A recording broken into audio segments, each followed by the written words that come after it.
like you just took a shit. I did just take a shit. Thanks for noticing.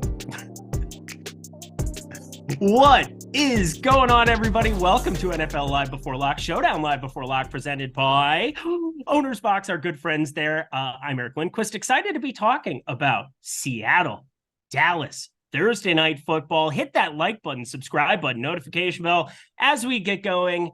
Your boy over here at Eric Lindquist. You can follow me over on the Twitter/X over there you can see my Vegas forays here as I head out into the night with my mother-in-law as soon as this video is over. What a time to be alive. Anyway, we got Player Q DFS over on Twitters. That is Neil Orfield. You know him as the Showdown Shaman. How you doing, my dude? I'm doing well. I'm excited to be here. I know you are, as Jordan was noting before the show, you're in a great mood out in Vegas. Of course, how could you not be out in Vegas? Interesting to go on a Vegas trip with your mother-in-law. Is your wife going to join you at some point, or is this just an Eric and mother-in-law trip? Okay. No. So next week is my mother-in-law's 65th birthday. She looks fantastic for 65, takes care of herself, phenomenal human being, the most lovely mother-in-law you could ever ask for in a million years. But here's the thing. I hit the absolute jackpot because she's obsessed with sports, specifically college sports, which I don't talk here at Stochastic, but I exclusively talk about it with my mother-in-law, who is the biggest Oregon fan in the entire world. So for her birthday, I was able to get some connections, hook some things up, got 2 tickets, middle of 20th row, middle of the Oregon section for the Pac-12 championship, which is at 5 p.m. tomorrow. Looking forward to that one. Oregon, Washington. I bet a couple people in the chat there are going to be watching, but Michael Penix, Bo Nix, massive implications. Probably the last Pac-12 championship game that matters ever because of the conference realignment next year. So she graduated from UCLA, but had daughters that ended up going to Oregon. And as such, I married into the family. We cheer for Oregon there. So excited to be hitting that up. But also, yeah, I ended up just taking her. So we're about to go have an interesting little night. That's for sure. That sounds really interesting. Did your wife not inherit the sports fandom, or is she also a big sports fan? She's a big football fan. So She loves football. She loves basketball. We've had, she's had Clippers season tickets like her entire life. So They've gone to basketball games forever. Got to take Jordan Klein to go, be Red Vine Klein. That's for sure. That was fun stuff last year. But I got done with the show this morning with Spags, put me in a better mood. And I was like, you know what? Because I wasn't planning on driving out till Friday. I flew her out today in the afternoon. I was like, you know what? I should just drive over and kick it for a night. So we got some nice reservations, going to go gramble a little bit together. So going to be a fun little time. That's for sure. Sounds amazing. Yeah, I'm jealous. Yeah. But you're in St. Paul, Minnesota. So that's exciting. I do like St. Paul. I'm a huge St. Paul fan. Happy to be here too. Xcel Energy Center, Minnesota Wild. Let's go.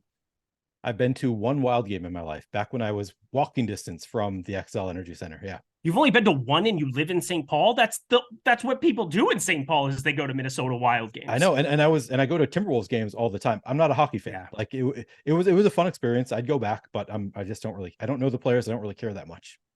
What's with the outfit, Eric? Did you rob a bank? No, it's a green. It's Oregon green. I was getting in the spirit, getting ready to rock here. Tomorrow is going to be a big day of tailgating and probably more gambling. Very excited for what's in store for me in the next 48 hours. That's for sure. Or maybe not. We'll find out after the 48 hours are done. But very excited for the football game. Excited to have Jordan Klein alongside me. Doesn't matter what state I'm in. He takes care of me. He takes care of me nicely. And maybe next weekend I can take care of him, considering I think he'll be in these parts. Will you not? Will you not?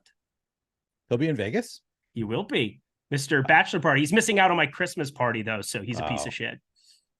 Anyway. Really is.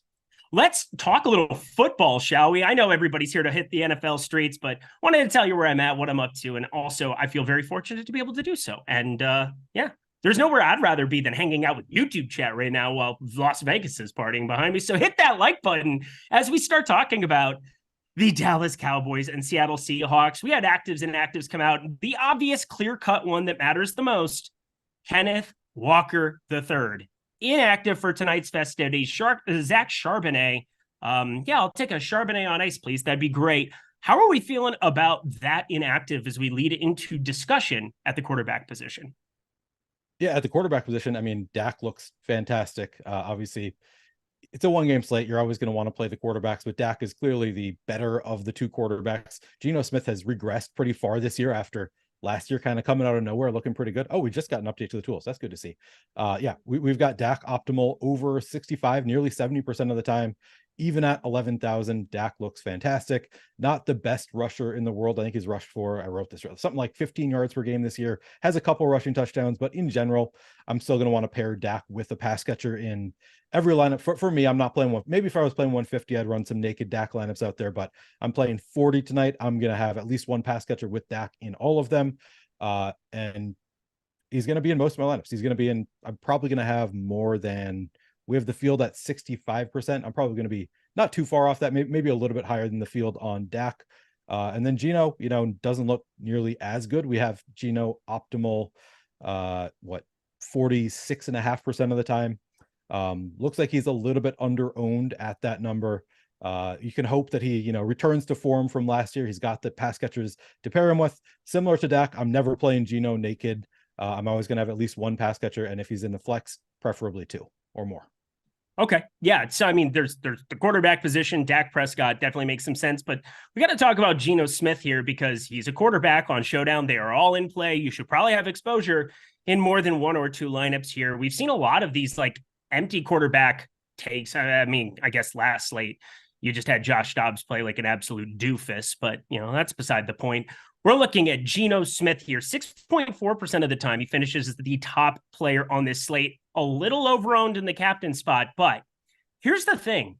A lot of his pass catchers, and considering Pollard, Prescott, Lamb, all of them, higher top percentages, everything else, I'm starting to think that Geno Smith might be a path I want to take at the captain spot a little bit more, mainly because Tyler Lockett, way overowned in the captain spot. Jackson Smith and Jigba, way overowned in the captain spot. In fact, Metcalf, really the only pass catcher here that I have a ton of interest in amongst the studs to be captaining that's pulling, a little bit more top percentage than he has in captain ownership. So I think Geno Smith's a guy that I want to be putting with DK Metcalf, with Zach Charbonnet, with Tyler Lockett quite a bit over and over again. But how do you see Geno Smith on this slate? Yeah, I like Geno quite a bit. Looks under-owned. I prefer him, I think, in the flex. He looks a little better in the tools in the flex. I'm still going to have a good amount of Geno in the captain spot. We have him at under 7% in the captain spot. So yeah, I like him wherever you want to play him. You don't need him to be great. You don't need him to return to form for the rest of the season. You just need him to work out on this one slate. I see people in chat don't like the Geno play. You just need the quarterback to be good on one slate. I always love, like, the best showdown slates are often when quarterbacks are not getting a ton of ownership. And Geno is one of the better quarterbacks that we've seen. Like, I get it if you don't want to play Tim Boyle, but like Geno has shown the ability in the past to actually put up big scores. So I like Geno quite a bit at this ownership number. We've got him at sub 45% total ownership. At that level, that's just too low. We've got some positive leverage, one of our better leverage plays on the slate. So yeah, I'm with you on Geno. He's going to be in fewer of my lineups than Dak, but he's still going to be in probably over 50% of my lineups, I would guess. Yeah, he's going to be in a lot of mine too. And it's not that I expect him to go completely berserk. Not that I think that he's going to be he has 2 games where he's put 26 or more fantasy points up, though. I mean, the Washington spot, the Detroit spot, this is obviously a much better defense, but there's so many times that you're going to run into a quarterback who has a good game against a good defense, and you're just better off trying to be over the field, especially in a spot where everybody wants to roster Lamb, Prescott, Pollard, all of these guys with captain ownership. That's going to be, that's over 40% of the captain ownership that I just described in 3 players there. I think Geno Smith, if he has a big game, you get that correlation where, you're going to have good events from Metcalf, from Lockett, perhaps Smith and Jigba as well. You're also going to run into a lot of those lineups where people want to be playing the Cowboys defense because of how good they are and working completely against those, because Geno Smith having a big game, probably not that he can't throw a pick 6 or 2 and have Cowboys defense work out with it, but we've seen a number of times that the second quarterback who's less appealing than a Dak Prescott ends up under-owned in these spots. That is all that I'm saying. Sean V, don't play Geno. I feel better about playing Geno now. That's for damn sure. Anything else at quarterback you want to discuss? Anything like construction-wise that you're looking at for this Showdown slate?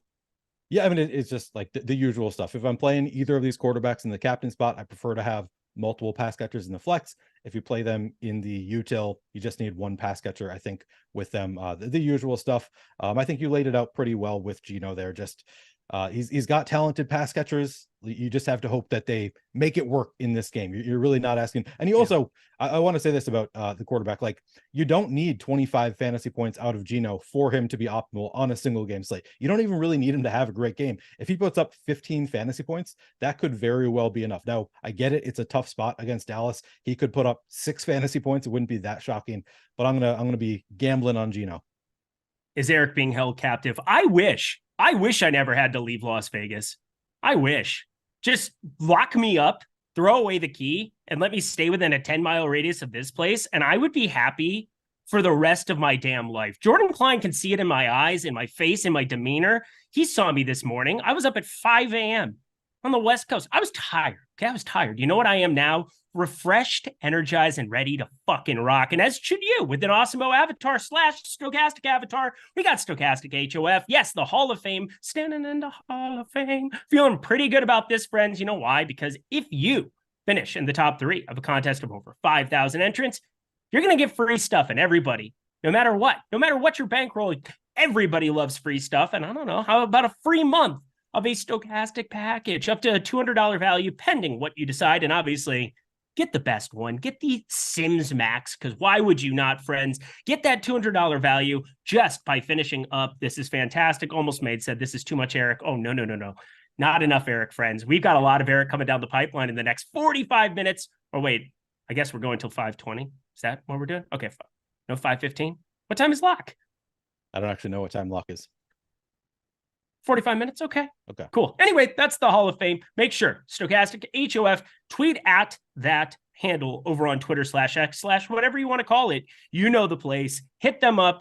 We'll retweet, give you some love, and you'll get a free month in the process. Cool stuff. Running back, we're obviously starting with Zach Charbonnet here because no Kenneth Walker. We saw what that usage is going to be from last week. The last 2 weeks now, 80+% usage. DJ Dallas in a negative game script. Maybe he gets to work in a little bit more here, but that didn't happen last week. And I'm pretty sure that was a negative game script. Happy Thanksgiving. Thanks for coming. Have a nice day. Drive home safely, kids. 87% of snaps. Feels pretty good to project him for a lot, but what do you think ends up happening to his ownership here? Because as I'm refreshing and taking a look at things, definitely going to be over-owned in the captain. Definitely going to be a little bit under-owned when it comes to utility. Yeah, it's interesting. We've got him at 8% captain ownership, 34% util ownership, just as you laid out. Looks a little bit over-owned in the captain spot. Also, wouldn't surprise me if he ended up coming in higher just because he is such an easy salary at 6,800 and he's the starting running back. It's tough. It's a really tough matchup with Dallas. The nice thing about Charbonnet is obviously the price point, as you laid out. He played 87% of snaps, very nice usage, but it is the passing game really helps. Like he doesn't really need to have a great real life football game, put up great stats to have 6 receptions for 30 yards. Like that's going to be a lot of fantasy points that he racks up quickly through the airs is kind of what I think you're hoping for with Charbonnet. So yeah, he looks like a fantastic play. As you said, looks a little bit better in the util where we've got him at 34% ownership, 40% chance of being optimal. You can play him anywhere though. Like you can play him in the captain spot, hope that he, just falls into the end zone. He's good enough to break one off also. Definitely have some interest in Charbonnet. As you said, DJ Dallas was a little bit involved in the last game. Certainly could be involved in the passing game also. And that's really helpful at his price tag. What is he, 1,200 or so, DJ Dallas? So yeah, the $1,200 price tag really doesn't need much at all to pay that off. And if he just has, 3 receptions for 20 yards, that might be good enough even without a touchdown to pay off the salary. So yeah, I like DJ Dallas as well. I also just got a note from a friend of mine on Twitter pointing out that McIntosh. Kenny McIntosh. And I'm undecided what I'm doing. If I'll probably have a couple shares. I'm playing, as I said. Do you want to read the thing? I think we're looking at the same thing right now. Are we not? Yep. So go ahead. So Bob Condata said Pete Carroll seemed to indicate Tuesday that Kenny McIntosh could finally get some running back snaps. And he said on Kenny McIntosh this week, it's good to see him. We continue to see how precise he is with his runs. He reads the line of scrimmage really well. We just needed more turns in order to see him. And we kind of elevated his sense for the running game. It was really obvious this week. He did a really nice job. That doesn't mean that he's necessarily going to play. That is Bob's interpretation of that. But the fact that they are singing his praises now with Kenneth Walker out, it wouldn't be that surprising to see them want to play Zach Charbonnet a little bit less. Maybe he just replaces DJ Dallas. It's hard to know. Nobody really knows. But if he's going to get zero ownership after the coaches sung his praises, hard to not have a little bit of interest. We've got him at 2%. Let me check our latest update, see if where we have him now, if that has changed at all. Yeah, we've got him at 2% ownership, which we've got negative leverage on him. But again, that's just a player who's never played before. Nobody knows how to project him. So I don't really read as much into a player like Kenny McIntosh, where it's just, we have no idea what the baseline, what the range of outcomes is there. If he sees the field at 200, kind of interesting. Obviously has the, potential, maybe gets a little bit more with an injury or a blowout. Maybe those are the spots where they want to get Kenny McIntosh involved at all. So I'll have a little bit. I'm not going to go crazy with my Kenny McIntosh exposure, but I might have 5 to 10% in my 40 lineups. Do you think you're going to go there at all, Eric? Yeah, he's $200. I reserved a bunch of lineups before I came across the border, and I feel as though I need to get some exposure to some of these cheapies and just kind of rotate around them, whether that's Parkinson, whether that's DJ Dallas, and then seeing this quote about McIntosh. I mean, it's an interesting deal. I mean, Pete Carroll's a damn dirty liar, though. No, like this guy has been a damn dirty liar throughout his NFL career. He sings the praises of all of his players all the time. So the fact that Pete Carroll is out here saying great things about him, honestly, I don't want to read too much into it. Maybe I'll factor it in, maybe. And there's, even without singing the praises, like there is some chance that they're going to get this rookie running back a little bit more involved. But it's somewhat of a thin play. But as you said, he's 200. So like, even if he doesn't see a snap, like he's not totally killing you. You can still cash with a 0 from a 200 player. And obviously we're hoping for some reps there. Well, yeah. And if it ends up being true, you're going to probably want him at 200 with, Metcalf and all the Cowboys. And like, there's a lot of upside that you can achieve if $200 works out and that ends up being somewhat viable. If he sees 20% of the snaps, I feel like I would have won something with Kenny McIntosh, but like, I don't know. Pete Carroll's just a damn dirty liar. Yeah. He drove USC into the ground for absolutely no reason, but hey, that's kind of funny because USC, who likes them anyway? Let's talk about the Cowboys situation here with Tony Pollard. I'm just going to ask you because, I mean, there's a number of captain plays that you can go towards that are pretty popular. Tony Pollard feels like the one that people just don't ever want to click on anymore. And he's going to be getting a lot of the first cracks, a lot of the opportunity, but he hasn't exceeded 20 carries in a game in forever, like a long damn time. We're talking since week 3, friends. How do we look at Tony Pollard here on this slate? Yeah, he looks great. I mean, we have him a little bit over-owned in the captain spot, which I hate to see that because I am intrigued by Tony Pollard in the captain spot. I'm going to play some, but we do have him at 12% captain ownership, 8% chance of being optimal there. We have him, another player who looks a lot better in the util for us, 43% ownership, 48% chance of being optimal in the util. So looks a little bit better in our sims in the utility spot, but he's one of the few players on the slate who actually has a good matchup. Like most of these players, like the passing defenses are pretty solid. This is the one spot you can really attack. The Seahawks has given up the 3rd most schedule adjusted fantasy points per game to running backs over the past 5 weeks, according to Fantasy Points. So that's really, really a nice spot for Pollard. I like him. I'm going to play a good amount. I'm not trying to jam him into 80% of my lineups, but he's going to be probably in over half of my lineups. Also, he's one of my favorite non-quarterback plays on the slate. He might be my favorite leverage play on the slate. I mean, his utility ownership is wonky to me. Like, I think both running backs, him and Charbonnet, might just end up being massive parts of the portfolio. And then you try to figure out what else you want to do. Yeah, no, I think that makes a lot of sense. Like, and the prices are right too. Like, neither of them is prohibitively expensive. Pollard is $1,600 less expensive than CeeDee Lamb. Now, CeeDee Lamb has been an absolute beast, so I get it, but Pollard has the upside. Yeah. He said $200 is just filler. Most $200 players on Showdown are just filler, and you hope they do one thing. Like, you're asking for one look. It's the blue steel Zoolander of plays, the $200 plays at the bottom. I feel good about that joke. I felt good about that one. That was like next level, brains working, functioning. Everything's good. I'm pretty caffeinated. Is that from Zoolander? It is from You don't remember that from Zoolander? One look. It's like the main thing from Zoolander. Blue steel. I know that he does the so blue beautiful. steel. It says one look. I've never, but that line in particular. Okay. You're just saying Yeah, in general. it's when he well, I mean, he's at Mugatu. He's doing the derelict fashion line. He's doing the walk, and it's the whole thing. Derelict my balls, Derek.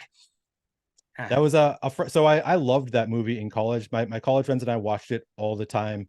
And I like, it's so quotable. One of my friends recently told me, one of my friends who I just met recently, that it's not actually a good movie. He was trying to tell me that it's very quotable, but not actually a great movie. And I think I need to rewatch it. That is a terrible take. That's exactly what I told him. I told him to get fucked, but I haven't watched it in 20 years. So, or I don't know, not 20, 15 years. So I don't know. Don't know if he's right. Yeah. Just because, you know, we've chiseled abs and stunning features doesn't mean we too can't die from freak gasoline fight accidents.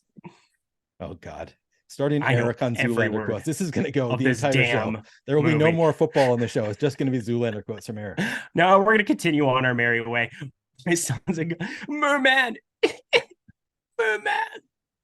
Good. That is just good. Hanging out there with your wiener to show everybody. I do. I can't do it. You're at least quoting a movie that I know now. A lot of the time, you're just like throwing these references out, and I'm like, I have no idea what you're telling me right now. At least I know what you're doing right now. Hey, chat really likes this movie. I appreciate everybody throwing it in. Merman. Yep. You got Magnum. You got Blue Steel. Magnum. It's so beautiful. It's so good. But anywho, we've got a lot of running backs, and the two that I want to get to the most are the most obvious ones, but they're under-owned. And then I will rotate in my contrarian pieces, that's for sure. But Rico Dowdle, that feels like the clear-cut number 2 here. He also is over-owned comparatively. I mean, that's kind of the deal that I'm running into. It's like, yeah, he's 9.4% owned, but 4.2% utility optimal. He has been a touchdown vulture from time to time, must say. Did not enjoy that against Arizona. No. Could have won $1 million, but no, God forbid it's him instead of Tony Pollard against Arizona getting that touchdown in week 3. It's okay. I'm not over it yet, and it's been like 3 months, but whatever.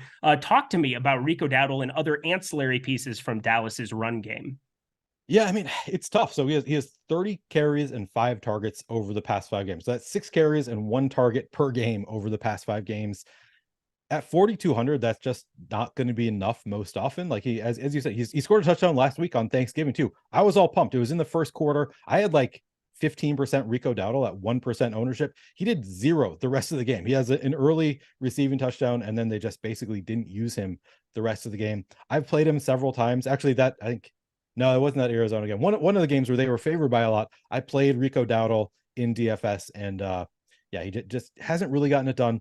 At 4,200, he's going to need like probably more than 7 or 8 fantasy. He probably needs 12 to 14, 15 fantasy points to pay off at 4,200. So he has a little bit of standalone value just because he is out on the field a little bit, but he's more of a contingent value play. Like in case of a blowout, in case of a Tony Pollard injury, maybe those are the cases where he gets there. At 4,200, though, I feel like you could pretty safely fade him in 20 lineups.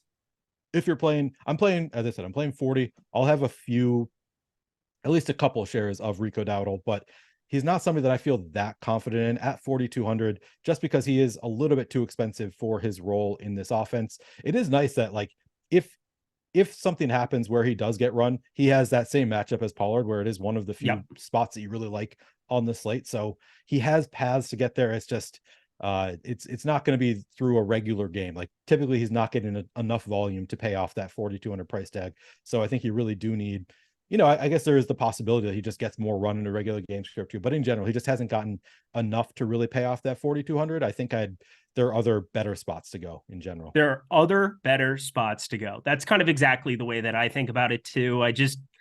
I prefer pretty much every player in his range. Like we're talking both kickers, we're talking the defenses, we're talking Tolbert, we're talking, I mean, maybe not Turpin Schoonmaker, but like, I mean, it's one of those spots where I find it hard to want to roster him relative to anybody else in the range.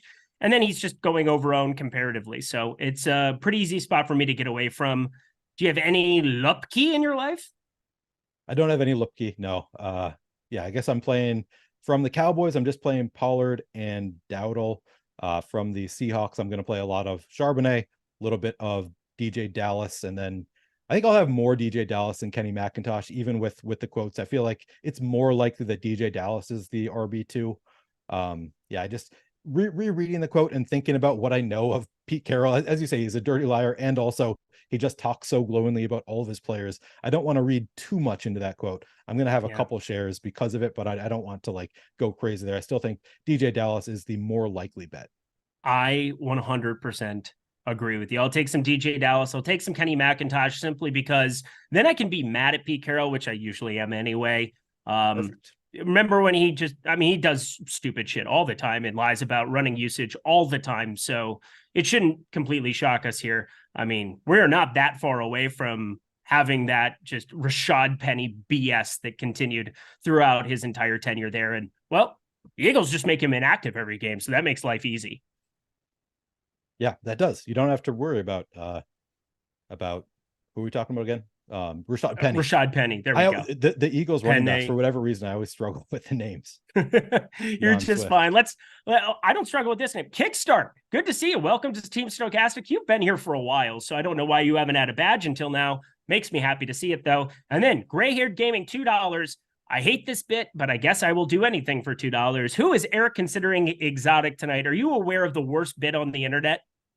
Exotic? No, I'm aware of your whatever at 7 o'clock you call your NBA player. I'm not aware of this exotic of thing. The night. Nuke of the night. Yeah. See, that's better than this. Whatever this is, it needs to go away immediately because it just is what it is. I mean, is there I guess Schoonmaker or Ferguson? Fergie Ferg, make you lovely long time. I could probably go Tony. I almost said Tony Ferguson. He's a UFC fighter. It's what it is. What, Jordan Klein? Did you not see Fergie Ferg coming? You didn't? I'm happy, okay? I'm just happy to be here. I'm also happy that OwnersBox is a part of the ride. It's phenomenal. It's great. And why? Well, overlay is a thing day in, day out over with our friends at OwnersBox. They're literally putting money in your pockets to try out their site by having contests that they know ahead of time are probably not going to fill. And yes, the main slate on Sunday, that is a major thing here too. But we're talking 30, 35 minutes until you got locked. You have an opportunity to go get yourself a nice chunk of chain over at a site that has not yet been solved in so many different ways. Now, for their classic contests, like we're talking the main slates, you get Superflex. For this, you also can play roster players and you don't have to deal with the defenses and the kickers and all of these things that really, really tick you off from time to time.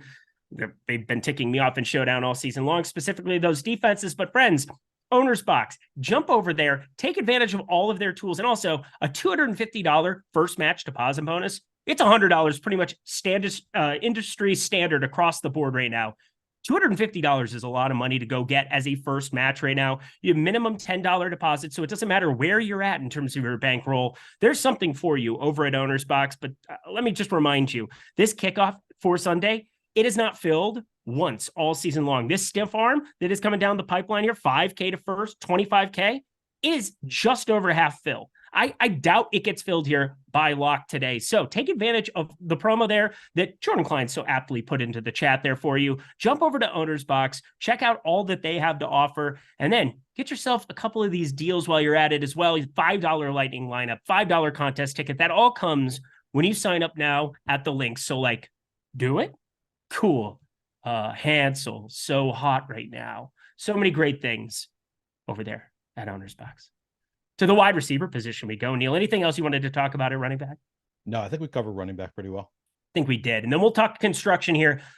I understand position by position, always kind of an interesting deal because you kind of look at the entire portfolio and you go through the Sims tool. And I think that this is a good time to maybe pull up the lineup generator because wide receiver, CeeDee Lamb, he ends up being the guy that I think when you go to the lineup generator and you plug in anything, whether it's contrarian or balanced or no matter what, CeeDee Lamb ends up being the dude that I get the most exposure to on this slate. Is it the same for you, Neil? Yeah, CeeDee Lamb is just kind of, he's been so good recently. He gets so much volume. It's hard to ignore CeeDee Lamb, and we have him optimal about just under 65% of the time.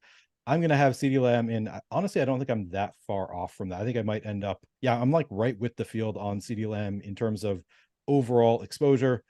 He looks great. He's expensive. He's 11,400. He's going to be easier to fit in the util. We have positive leverage on CeeDee Lamb in the util. Another one, 48% util ownership, 51% optimal. Whereas in the captain spot, we have him slightly over-owned, 16% ownership, 13% optimal. You can play him anywhere. I mean, CeeDee Lamb is always live to put up 10 catches for 130 yards and 2 touchdowns and just totally break the slate. So you can play him wherever you want to, but yeah, he looks a little bit better for us in the util, and that's just a matter of he's 11,400. He's the most expensive player on the slate. You multiply that by 1.5, suddenly you're spending a lot on your captain, so he's easier to get into your util lineups, and that's going to work out more frequently.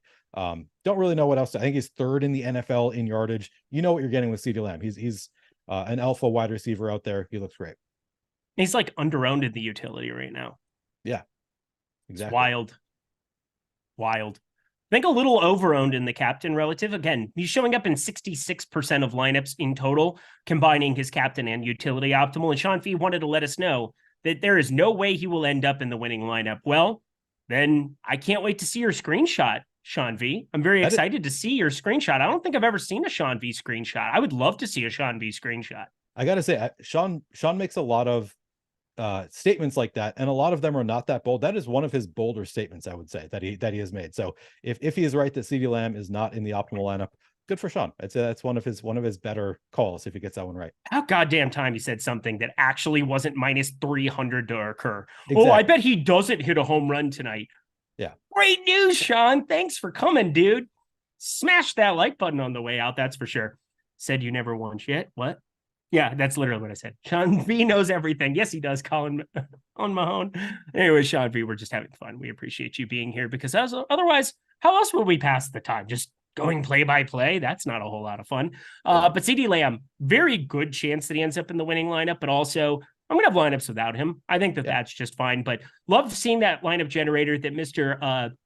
Jordan Klein pulled up there on command. Beautiful stuff. Want to just throw it out there that you can get the NBA lineup generator as well for a pretty low cost right now. What, less than $15 a week here for that, or the NFL? And obviously we're here sharing the goods with you. Dak Prescott, Metcalf, Charbonnet, Lamb. He's actually a little bit further down the line there as you go to the contrarian builds. So that's kind of fun to see. So there are some ways to get away from CeeDee Lamb in lineups, but looks like I'm going to be a little bit over the field in the utility, and I'm probably going to cap him at around 10% in the captain because I think I want to try to get different with some other captains, specifically both those running backs just coming in underutilized at the captain spot. And 2 touchdowns from either one of those would make my heart very, very happy. But other wide receivers here, let's go to the Seattle side of things, because you have kind of a log jam of Metcalf, Lockett, and Jigba. It's kind of been an alternating roulette wheel, which I may partake in a little bit tonight, between who is going to be Geno Smith's intended target there. We've seen big games from Lockett in recent weeks. We've seen a big game from Metcalf in recent weeks, that Rams spot in week 11. And then even Smith and Jigba here, absent Metcalf there a couple weeks ago, had a really, really breakout spot against Arizona. Ended up winning 2010, put up 16.3 at 5,200. You'd be ecstatic with that tonight. How are you looking at the Seattle passing game for your lineups? It's so tough for me, like always with Lockett and Metcalf. Like it feels random who has the big games. I tried to look at like who has the better matchup tonight. There's no real separation there in terms of who has the better matchup between Lockett and Metcalf. I would maybe disagree a little bit. Okay. Like, what do you like? So I do not like the idea. Well, I mean, the Seattle's one's so easy for me to put together because Witherspoon will more than likely be on Cooks. That's going to be a disaster, and we'll get to that one. That's kind of why I saved that one up. But like, you want to avoid Bland. I cannot imagine that he won't be on Metcalf. Like, I feel as though Metcalf's the one that I'm the most worried about, mainly because Dayron Bland's been the number 1 corner in PFF grading this season, and he's going to be more in shadow coverage there. Yeah, Stephon Gilmore, he's been good. Lockett can still go out there and beat it. I'm weirdly pretty high on Smith and Jigba tonight. So, that is actually a good point. So he was the one that did stand out as having a really good matchup tonight. So I like that call of Smith and Jigba potentially having a big game here. Yeah, I was looking at the coverage matchups, and in terms of coverage grades, Smith and Jigba did have the best matchup earlier. Right now, I don't know what I was looking at earlier is apparently different one I'm looking at right now, because right now he does not stand out as a great coverage spot. But certainly the price is right for Smith and Jigba. He's been slightly more involved recently. Didn't see like a huge post-buy rookie bump, but he at least saw he's been fairly involved, and he is the cheapest. So yeah, if you want to go to Smith and Jigba, I think that makes some sense. He is third on the team in both route participation and target share, 70% route participation, 15% target share. Both are totally fine numbers. That's an interesting thought that maybe DK Metcalf is going to be covered by Bland in a tough spot. So do you have any thoughts on Lockett versus Metcalf? Like, it's cheaper. I think what's going to end up happening in my lineups as I'm going through them, and I still have 30 minutes to kind of toy with what I want to do, but I'm a little bit lower on Metcalf than it would appear our projections are. Now his captain ownership is 5.8%. He might be somebody that I play more in the captain because that's 10-12% of my lineups. And then I might go way under on his utility. Right now, 30.9% utility ownership, 28% utility optimal. He's 9,600 next to Tony Pollard, who I have at 9,800. And I think I'm just going to end up jamming tonight. Yeah, I'm definitely playing a lot more Pollard than Metcalf also. So I'm with you on that one. Yeah, Metcalf feels to me like a pay up to be contrarian spot, except for he's not that contrarian. So I think I am going to be underweight to the field on Metcalf. Obviously that is dangerous. But we have him over-owned in the captain spot. We have him over-owned in the util. We know that he can absolutely crush us, but it's a stance that I'm taking. You got to be under on some people, and I'm going to be under on Metcalf here.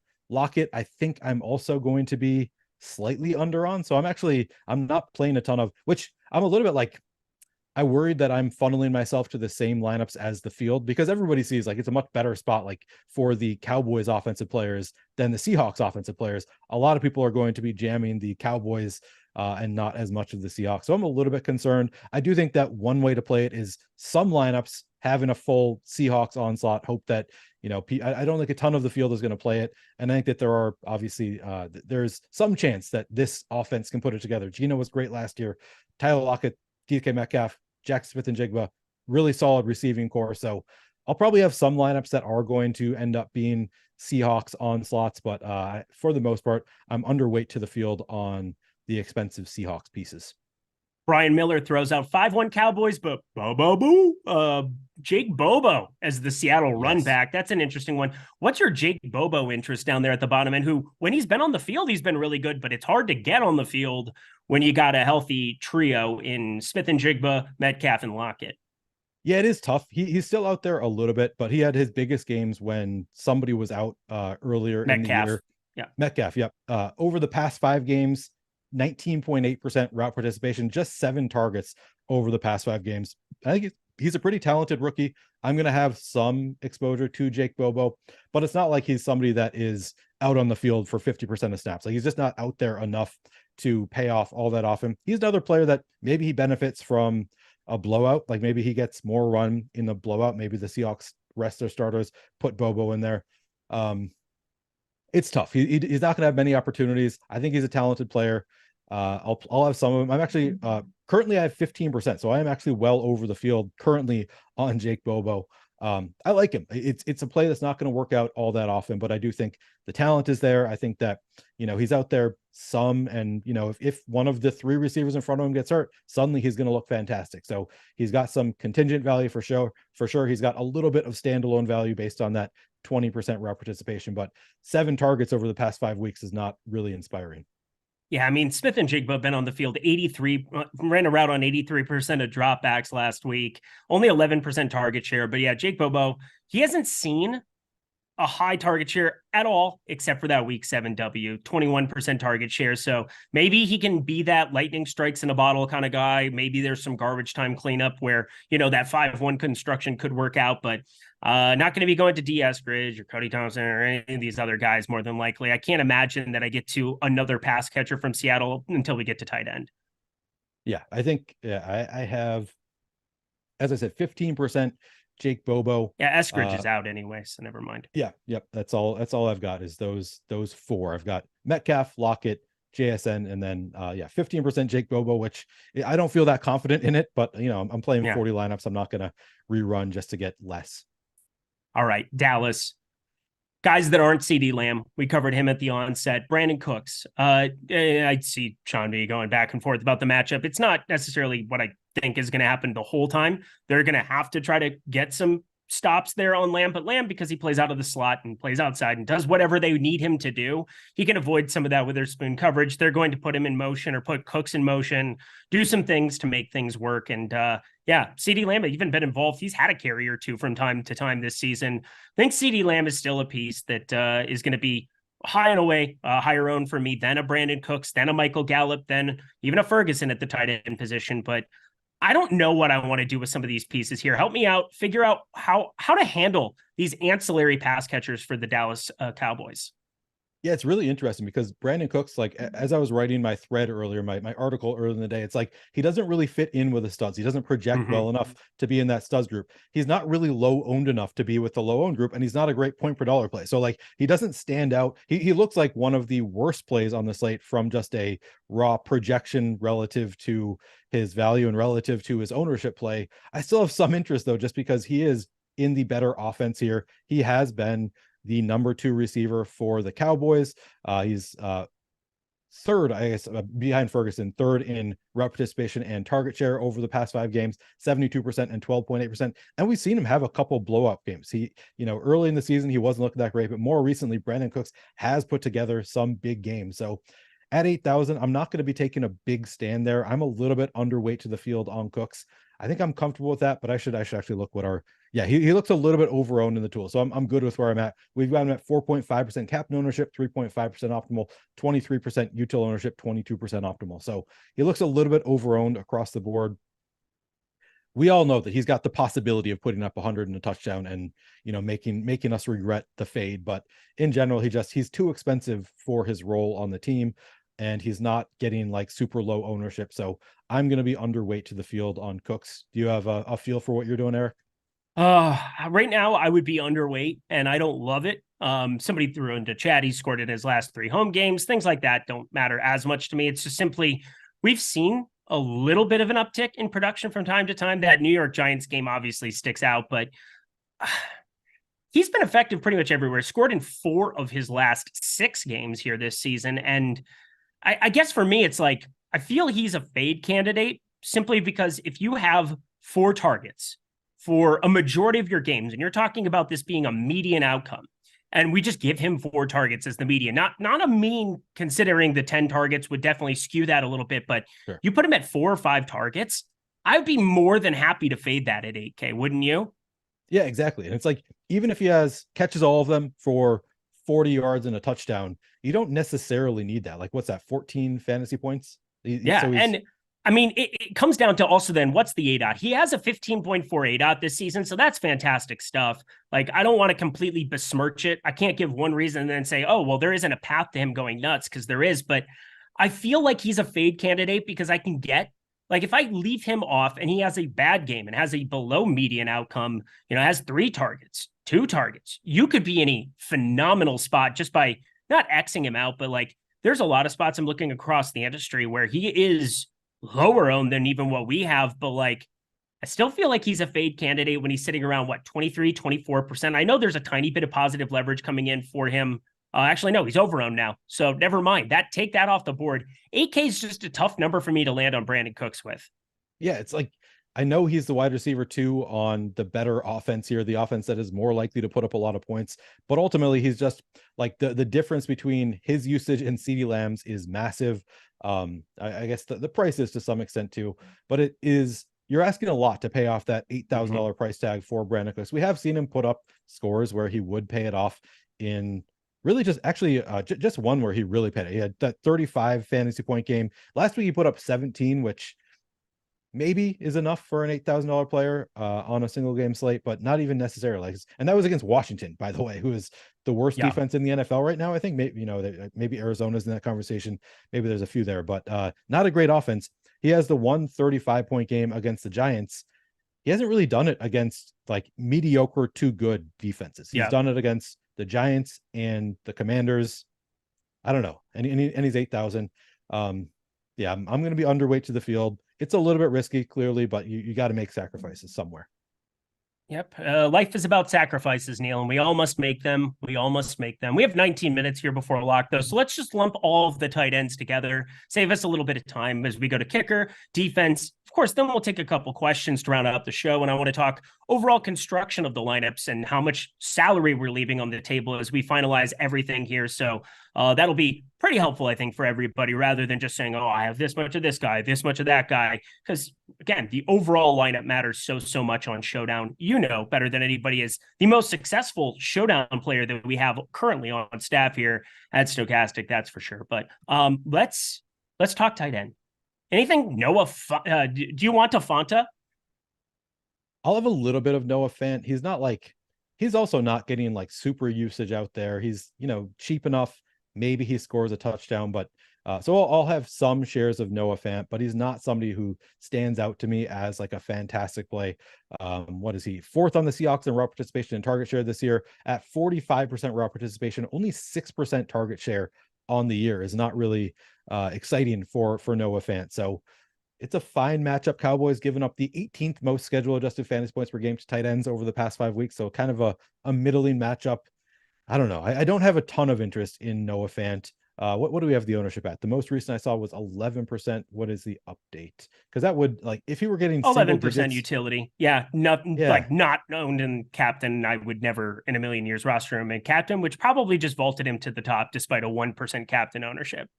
I mean, he has some positive leverage in the captain spot, so you could play him 1% captain ownership, 1.8% chance being optimal there. But yeah, I think he's fine. He's not like a slam dunk cheap play who I'm expecting to have a great game.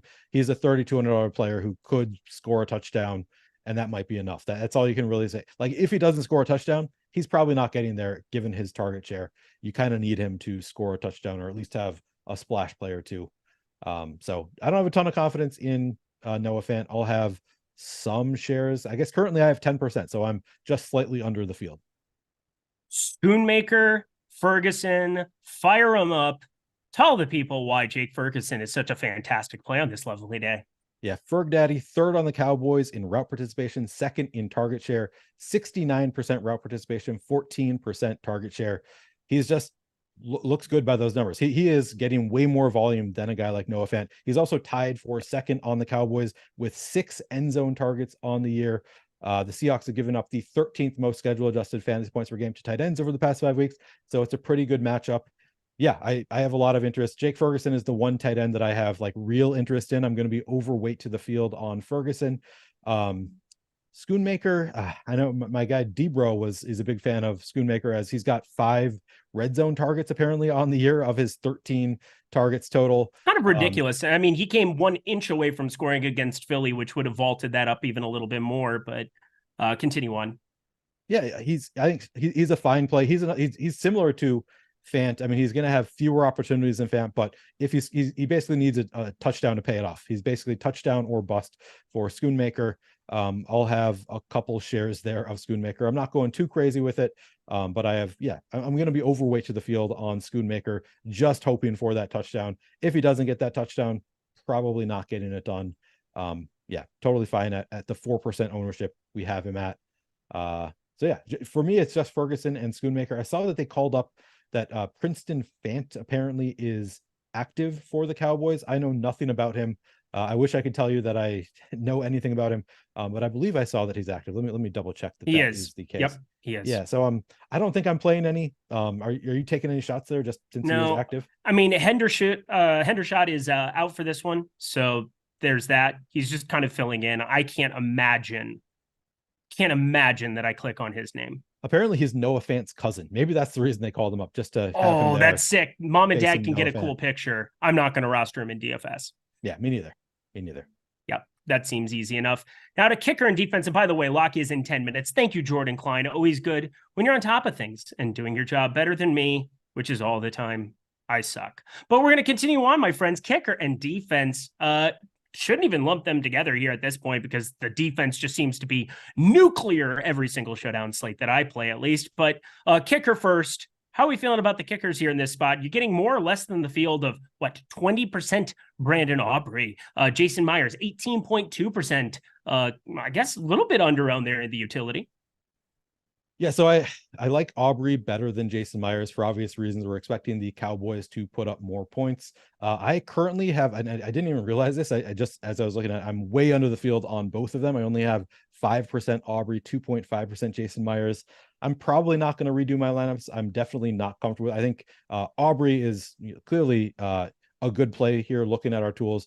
3% projected captain ownership, 5% optimal in the captain spot, 20% neutral in the util, 20% ownership, 20% optimal. So that is a scary fade for me, not one that I did intentionally. I think at this point I'm going to let it ride, but I think that he is a fantastic play.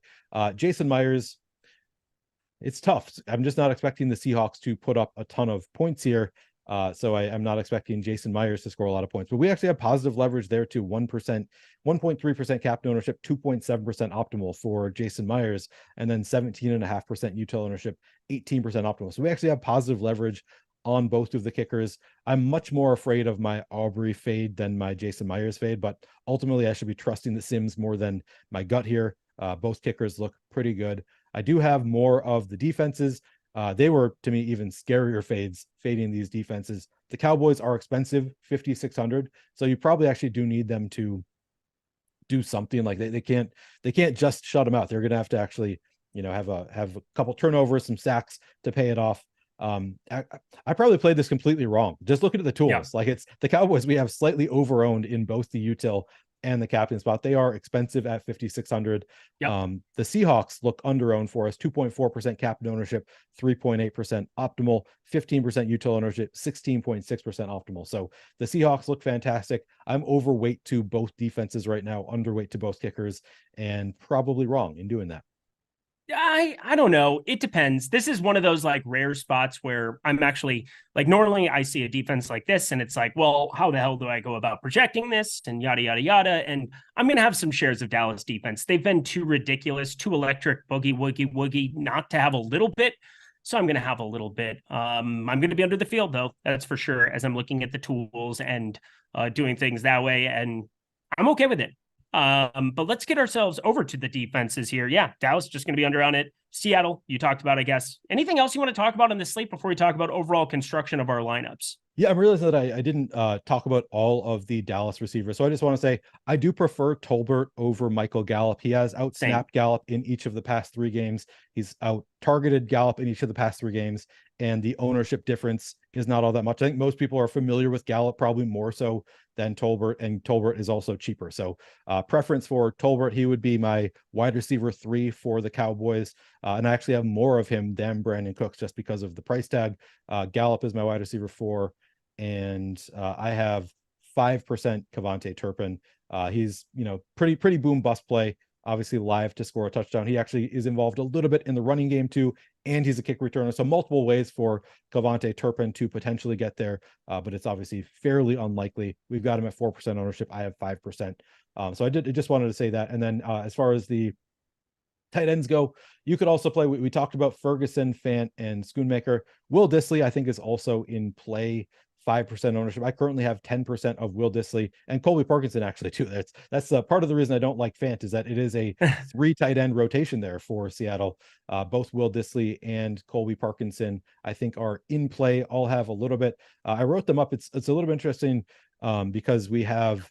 So just let me find this. Colby Parkinson, 27% route participation and 3 targets over the past 5 weeks. So he's running a lot of routes, but just 3 targets over the past 5 weeks. Whereas Will Dissly, over that same span, 17% route participation. He has 6 targets over that span. So make of that what you will. I think both are, touchdown or bust options. All right, friends, 5 minutes left. Get your lineups in, make sure you're all set, and then also check out OddsShopper because we have some amazing stuff going on with them. $14.95 for the week, less than $50 going here for the month. And yes, I do a lot over on OddsShopper talking through the best bets. Might be firing off a couple more here as we head into the night here in Las Vegas. Excited to be utilizing OddsShopper every single day. It's a market-based approach, positive EV tool, everything you could possibly want, all under one umbrella now, the Discord, in addition to the tools for $15 a week, $50 for the month. Ridiculous stuff. Hey, and if you follow Neil or myself over on X, once in a while, we're throwing out our 20% promo code. So be on the lookout for that. Really fun stuff here with OddsShopper. So check it out, my friends. In a perfect world, Neil, who is the captain that ends up optimal tonight? What do I want to happen? In your world, the world that you want, who's the captain you have the most of? Or that you have the most leverage on? For multiple reasons, I want it to be Geno. For one thing, I want Sean B to have to eat his words. But also I'm well over the actual reason is I'm well over the field on Geno Smith at captain. So I think that would be my preference. How about you? I would love to see Geno Smith be captain. Tony Pollard, though, and Zach Charbonnet, probably the right answer. I'm probably the most overweight to Tony. Yep, I am Tony Pollard relative to ownership here. And Jake Ferguson, Sims tool, both the lineup generator Sims tool. A lot of Fergie Ferg, let me love you long time. Going to be really fun stuff to track throughout the night. Wanted to run that back just for Jordan Klein. He's like, oh shit, or oh snap. I don't know what they say in the middle of that London Bridge song. I don't know. I don't know that song. Yeah. Oh, yes, you do. Oh, yes, London Bridge want to go down like Lundy. I can hear it. The second after I said it, I was like, oh, yeah, no, I can hear the song. I can hear the song. Yeah. And the nose. Except for then she sang the national anthem and ruined her reputation as a singer forever. Draymond Green. Was that the end of her entire career? Like, I have not heard from her since. I really haven't either. Hadn't thought about that. Well, she also got divorced because now what's his face lives in North Dakota again. Her ex. He's a diehard Viking fan. That's the only reason I know who he is at all. Don't know. Can't remember his name off the top of my head. Anywho, captain, that's who I want. Who are the utility plays that you're the most overweight to? The most overweight to probably also, no, not Geno. Actually, I'm underweight to Geno in the util. So that's kind of interesting. Good question. Who am I overweight That's why to? I asked Turpin. No, sorry, Tolbert. I'm double the field on Tolbert. So I'd say that is one. Okay. Yeah, I'm not really seeing too many that I'm like a little bit over on Bobo, but that's small. Ferguson, actually, I guess Ferguson, I have 42.5% Ferguson in the util. I actually don't have any shares of him in the captain spot, which is interesting. I have a lot of him in both. Okay. So we're cheering for Ferg Daddy. We're going to be cheering hard for Ferg Daddy. That's for sure. 5-1 Dallas feels like something I want to stay away from on this slate to some extent, just because I feel like it's going to be really popular, but I understand the reasoning. I'm just really hoping that we can somehow 3-3, 4-2 Seattle it in any way, shape, or form. That would be incredible. John Preston says no Gallup talk. No, I said that I prefer Turpin over Gallup. Yep. I think Gallup is fine. I'm going to be underweight to the field on Gallup. Yep, I will too. Let me double check and make sure that that is actually true. Yep, that is actually true. Good to know. Always good to double check your work here. We have 43 seconds. So I think that's pretty much going to do it for us here. I think I got all my lineups in. Hopefully you did as well. Neil, let's take down something here tonight. And then I can have a little bit of a night on the town. Let's win all of the tournaments. All of the tournaments and all of the monies. Love the monies. Anywho, Jordan Klein, thank you so much, my friend. Phenomenal stuff. Got to hang out with you all day. And now I'm going to go record something right after this. So it is what it is. But my friend Neil Orfield, Player Q DFS, good to do a show with you again, my guy. Talking a little NFL. Any final words for the people as we get out of here? Yeah, it's always a pleasure. We do like once a month, maybe we do a show together, if that. So always a pleasure to do a show with Eric, especially when he's in Vegas, taking time out of his Vegas trip to talk the slate with us. Yeah, let's win some money tonight. Nothing like a bye week for the Minnesota Vikings to really bring it home for us, friends. It's going to be a great weekend no matter what. But Sco Ducks, that's going to be what I'm cheering for. Be on the lookout for me tomorrow. Maybe have my cute little face show up next to all the lovely Oregon people. Going to be a good times, though. Yeah, I'm going to get the heck up out of here. Go follow him at PlayerQDFS. Go follow me at Eric Lindquist. Until next time, friends, best of luck. Enjoy Seattle and Dallas.